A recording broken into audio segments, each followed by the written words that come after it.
Bonjour, bonsoir à tous et bienvenue, je suis Tancred de Sabolia, capitaine de la compagnie Sim et votre chroniqueur le temps de cette vidéo.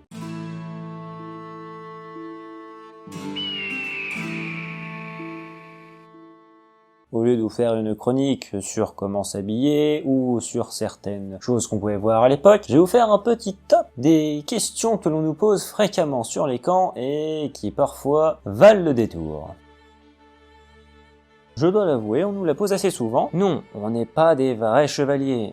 Dans tous les cas, la seule façon d'être fait chevalier, c'est d'avoir été adoubé. Attention, je parle de façon officielle. Je crois que pour l'instant, la seule personne qui peut encore adouber, c'est la reine d'Angleterre. Si on veut être chevalier, être reconnu comme tel. Et qu'en France, ça ne marche pas. À part peut-être être chevalier à la Légion d'honneur, mais là c'est une médaille. Est-ce qu'ils y ont réfléchi? Je sais pas, je pense que c'est sur un coup de tête, généralement. Bon c'est comme si on posait la question, est-ce que tu te laves avec tes vêtements? À coup sûr, faut quand même se dire que se laver avec une armure, comme l'armure est en acier, c'est loin d'être son truc le plus efficace si on veut la garder longtemps. Et puis même, non, dans tous les cas, on se lave pas avec une armure.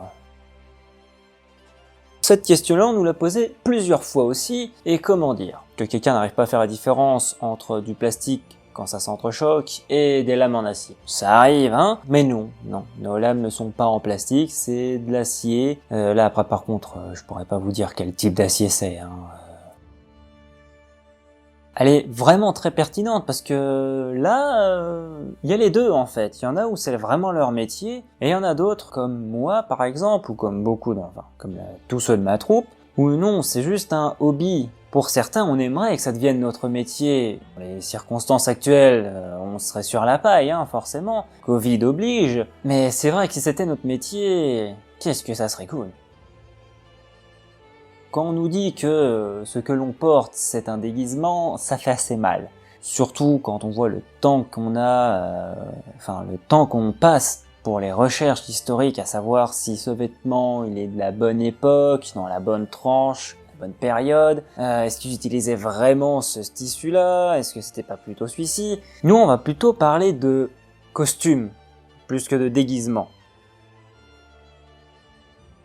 Alors oui, sur notre camp, nous avons un atelier de lancer de hache. Donc forcément, je peux comprendre que ça peut être drôle de vouloir mettre une image de quelque chose, de quelqu'un ou je ne sais quoi, et de vouloir tirer dessus. Pour certaines raisons, non. On laisse pas les gens mettre des photos. Déjà parce que sur les campements, il n'y a pas d'imprimante. Et puis s'ils ont déjà la photo sur eux, c'est extrêmement bizarre. Avec la cible qu'on a, c'est déjà compliqué pour eux parfois de la toucher, alors une photo, vous imaginez. La question est assez pertinente en fait, mais est-ce que c'est comme dans les films? Donc non, déjà ce n'est pas comme dans les films, comme on se tue beaucoup à le dire et à le répéter. Dans les films, c'est une version fantasmée de ce qui était dans la réalité, et c'est même dommage parce que parfois les accessoiristes, ils se tuent à la tâche à faire des vêtements qui sont plausibles, voire pas du tout plausibles, il n'y a qu'à regarder la polémique qu'il y avait eu avec les habits de l'armée des Nilfgaardiens, alors qu'il y a juste à regarder dans la réalité ce qui se faisait à l'époque pour avoir des choses qui pètent la classe, mais d'une façon jusque là. Enfin bref, on pourrait plutôt dire que c'est les films qui vont s'inspirer de la réalité comme nous pour pouvoir essayer de faire de l'évocation. Et donc, oui, c'est approximativement ce que portaient les gens à l'époque. Encore une fois, tout dépend à l'époque à laquelle on fait référence. Tout est dans la question, parce que, en fait, faut vous remettre dans le contexte. Là aussi, généralement, quand on prépare la nourriture, on la prépare sur une table, au vu de tout le monde. C'est un atelier qu'on présente parce que, généralement, les préparations qu'on va faire, c'est des préparations de recettes de l'époque, mais c'est des préparations qu'on va faire pour nous. Que ce soit des boulettes ou autre chose que l'on fait sur le camp pour se sustenter, parce que oui, il faut bien qu'on mange quand on est en train de faire des représentations, on n'a pas vraiment le droit de vendre de la nourriture. Déjà, pour des questions sanitaires, il se peut que la personne, dans la préparation qu'on a fait, elle soit allergique à quelque chose. Donc si elle fait une réaction, ça va nous retomber dessus.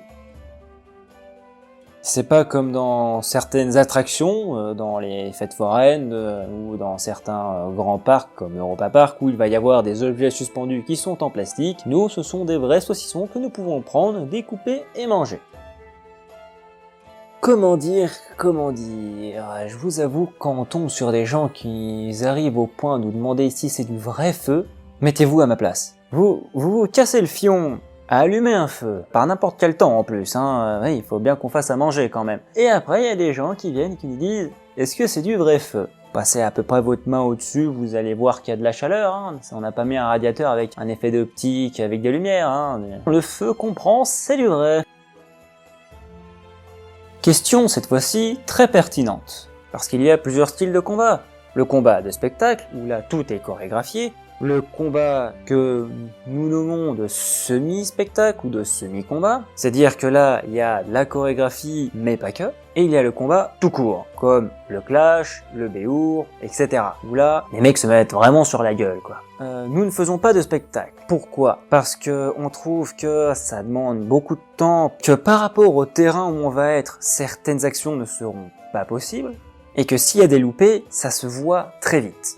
On ne fait pas de combat à 100% ou très rarement, donc on a la troisième option, le semi-combat, qui est un système assez simple, c'est-à-dire qu'on va faire du 3x3. Le 3x3, c'est, il y en a un qui fait 3 attaques, et l'autre va faire 3 attaques après. Bien sûr, on essaye de varier les techniques, c'est-à-dire par exemple un coup en haut, un coup en bas, un coup au centre, et l'autre va faire autre chose. On utilise les techniques des AMHE et parfois 2-3 techniques de spectacle, c'est-à-dire qu'il y a certains mouvements qu'on va quand même exagérer de temps en temps où il y a des clés. C'est-à-dire on va prendre l'arme d'une telle ou telle façon pour que cela donne une ouverture à notre partenaire de combat, car là c'est un partenaire et non un adversaire, pour qu'il fasse une technique, mettre fin au combat, désarmer l'autre, etc. Donc c'est pour ça que là la question était vraiment évidente. Est-ce que c'est du vrai combat ou est-ce que c'est du chorégraphié? Et quand on leur répond bah, c'est un peu des deux, les gens généralement rigolent et après je tombe dans cette explication-là. Je sais que là je pourrais avoir perdu beaucoup de monde, mais voilà, c'était un petit peu pour vous dire. Cette vidéo est terminée, j'espère qu'elle vous aura plu. Le cadre et la façon de faire étaient un petit peu différents. J'essaye de nouvelles choses et j'espère avoir vos retours en commentaire, je les attends avec impatience. Si cette vidéo vous a plu, n'hésitez pas à mettre le pouce, à la partager et à commenter, ainsi qu'à nous suivre sur les réseaux sociaux. Je vous retrouve la prochaine fois pour une nouvelle vidéo. C'était Ancré de Sabodia. À plus les amis.